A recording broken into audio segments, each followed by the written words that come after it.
एक बार की बात है, एक गधा हरे भरे खेत से घास चरकर वापस जा रहा था। तभी रास्ते में उसकी मुलाकात भालू से हो जाती है। भालू ने गधे से पूछा, क्यों गधे, खेत से हरी भरी घास चरकर आ रहे हो क्या? गधा तुनक कर बोला, भालू भाई घास हरी नहीं नीली होती है। भालू बिगड़कर बोला, क्या कह रहे हो गधे, घास नीली नहीं हरी होती है। दोनों में इस बात को लेकर बहस शुरू हो गई।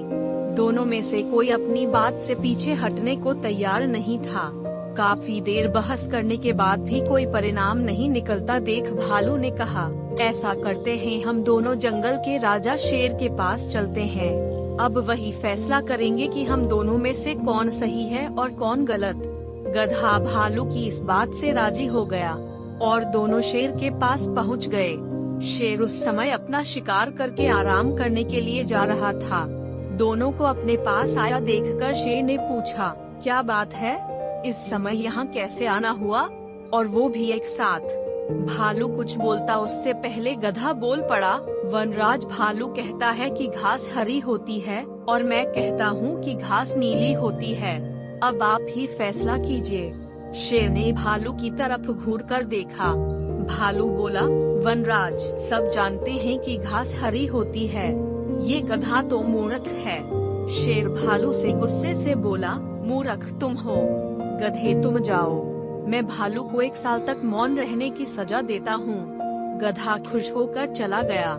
भालू निराश होकर बोला, वनराज, घास हरी होती है और ये सब जानते हैं, फिर भी आपने मुझे ही सजा दी, ऐसा क्यों? शेर बोला, मैंने तुम्हें इसलिए सजा नहीं दी कि घास हरी होती है या नीली, घास तो हरी ही होती है और गधे के नीला कह देने से वह नीली नहीं हो जाएगी। गधा तो मूर्ख है और उसके पास कम अक्ल है, लेकिन तुम तो समझदार हो, फिर भी तुमने व्यर्थ में उलझकर उस मूर्ख के साथ अपना समय बर्बाद किया। उसके बाद उस बहस को मेरे पास लाकर मेरा समय बर्बाद किया। ये सजा इसलिए दी है। उस दिन भालू ने अपने कान पकड़ लिए और प्रण लिया कि आज के बाद वह मूर्खों के साथ व्यर्थ की बहस में कभी नहीं उलझेगा। इस कहानी से हमें यह सीख मिलती है कि मूर्खों के साथ व्यर्थ की बहस में उलझना उससे भी बड़ी मूर्खता है। इससे हमारा कीमती समय बर्बाद होता है।